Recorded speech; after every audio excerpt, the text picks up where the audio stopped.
म्हणजे मुळात धर्मांतर झालेलं आहे। त्याचं नावच मुल्ला उद्धव ठाकरे आहे।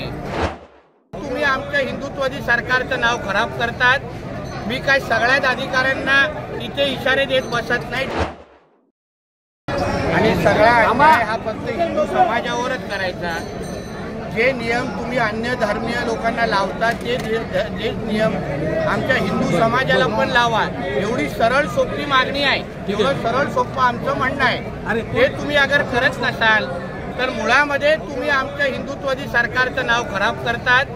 मी काय सगळ्याच अधिकाऱ्यांना इथे इशारे देत बसत नाही। डिपार्टमेंटमध्ये चांगलेही अधिकारी आहेत, पण ज्या डिपार्टमेंटचं नेतृत्व आमचे आदरणीय देवेंद्रजी करतायत, आमचा हिंदुत्वादी विचाराचं सरकार आहे आणि हे काही मोजके अधिकारी अगर आमच्या डिपार्टमेंटचं आणि सरकारचं नाव खराब करत असतील तर त्याबद्दल तिचा तक्रार आम्ही आदरणीय देवेंद्र फडणवीस यांना करणार आहोत, जेणेकरून जो हिंदू समाजावर जो काय अन्यायाची भावना जी तयार झालेली आहे ते होता कामा नये, त्याची काळजी आम्ही आता यापुढे घेणार आहोत। तुम्ही जे महाआरती घेताय, मात्र उद्धव ठाकरे जे आहेत ते कोकणामध्ये दौऱ्यावर आहेत, त्यांनी थेट टीका केली आहे की तुमचा जो भगवा आहे तो डागाळलेला आहे आणि खरा भगवा आहे तो आम्ही दिल्लीवर फडकवू म्हणून। त्याचं मुळात धर्मांतर झालेलं आहे। त्याचं नावच मुल्ला उद्धव ठाकरे आहे। त्याच्यात त्यांनी अन्य भगव्याबद्दल तोंडात शब्द काढू नये।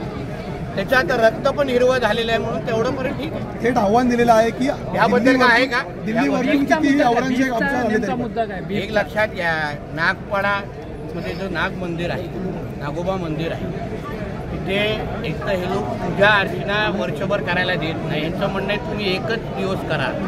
दुसरा मुद्दा म्हणजे त्या मंदिराच्या अवतीभोवती हे लोक सर्रास बीज विकतायत। आता ही परवानगी दिली कोणी? मंदिराच्या परिसरामध्ये अगर सर्रास तुम्ही गौमास अगर विकत असाल, बीज देत असाल, तर मग तिकडचा तो बीएमसीचा अधिकारी हा नेमकं कोणाच्या दाड्या कुरवळतोय? कुठल्या नियमाखाली त्यांना बीजची परवानगी दिलेली आहे?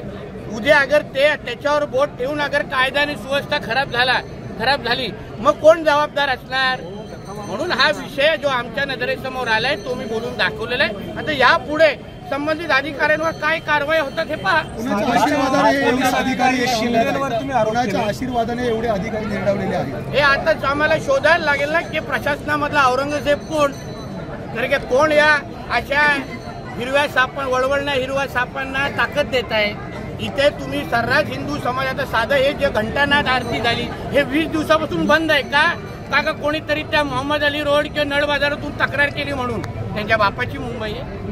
तुमचे अगर सगळे 5-5 वेळा बोंगे व्यवस्थित वाचतायत, तिथे हायकोर्टचा ऑर्डर पण तुम्ही पाळत नाहीये, मग इथे हिंदू समाजावर अन्याय का? हाच तर मला साधा प्रश्न आहे। सर्व धर्म समभावाचा ठेका फक्त हिंदू समाजाने नाही घेतलाय।